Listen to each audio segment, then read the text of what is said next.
అంటే Indus water ఆపేస్తే పాకిస్తాన్ దాదాపు 30% డ్రింకింగ్ వాటర్ షార్టేజ్ వస్తుంది. అంతేకాదు పాకిస్తాన్ లో హైడ్రో పవర్ ప్లాంట్స్ ఉన్నాయి. తర్బేలా, మంగ్లా ఈ పవర్ ప్లాంట్స్ కూడా అన్ఇంటరప్టెడ్ ఫ్లో కావాలి, వాటర్ ఫ్లో కావాలన్నమాట. అవి కూడా ఆగిపోతాయి. దాంతో పాటు పాకిస్తాన్ అగ్రేరియన్ బేస్డ్ ఎకానమీ. దాదాపు 70% ఆఫ్ పాకిస్తాన్స్ రూరల్ పాపులేషన్, ఎవరైతే గ్రామీణ జనాభా ఉన్నారో వాళ్ళందరూ వ్యవసాయం మీద, వ్యవసాయ ఆధారిత పంటల మీద ఆధారపడుతుంటారు అనమాట. ఈ టైంలో పాకిస్తాన్ జీడిపి ఎఫెక్ట్ అవుతుంది. ఆల్రెడీ పాకిస్తాన్ లో విపరీతమైన నష్టాలు ఉన్నాయి. పాకిస్తాన్ ఎకానమీ అస్సలు బాలేదన్నమాట. ఇప్పుడు గనక ఇండస్ వాటర్ ఫ్లో ఆగిపోతే, పాకిస్తాన్ పంటలు పండకపోతే అక్కడ ప్రజలకి తినడానికి తిండి కూడా కరువు అవుద్ది అనమాట. అంటే దాదాపు 25% ఆఫ్ పాకిస్తాన్ జీడిపి ఈ రోజు కూడా ఈ పంటల మీద ఆధారపడి ఉంది. కాబట్టి ఇండస్ వాటర్ ఆగిపోతే పంటలు పండకుండా ఉండే ప్రమాదం ఉందన్నమాట. ఈ సందర్భంగా పాకిస్తాన్ డ్రింకింగ్ వాటర్ కానీ, పంటలకు కానీ, పాకిస్తాన్ ఆర్థిక వ్యవస్థకు కానీ ఇవన్నీ కూడా చాలా అవసరం.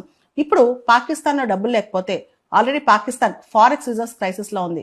ఇప్పుడు పాకిస్తాన్ లో డబ్బులు లేకపోతే ఇంకా అప్పులు తెచ్చుకునే ప్రమాదం ఉంది. పాకిస్తాన్ ఆర్థిక వ్యవస్థ మొత్తం పూర్తి స్థాయిలో కుప్పకూలిపోయే ప్రమాదం ఉందన్నమాట. అంటే ఫుడ్ ప్రొడక్షన్, ఆహార ఉత్పత్తి లేకపోవటం, అర్బన్ వాటర్ సప్లై మొత్తం ఆగిపోవటం, పాకిస్తాన్ లో పవర్ జనరేషన్ ఆగిపోవటం, అండ్ పాకిస్తాన్ లో ఇవన్నీ జరగటం వల్ల అన్ఎంప్లాయ్మెంట్ పెరిగిపోవటం, మైగ్రేషన్ పెరిగిపోవటం, లోన్ డిఫాల్ట్ అంటే అంతర్జాతీయంగా పాకిస్తానీ ప్రభుత్వం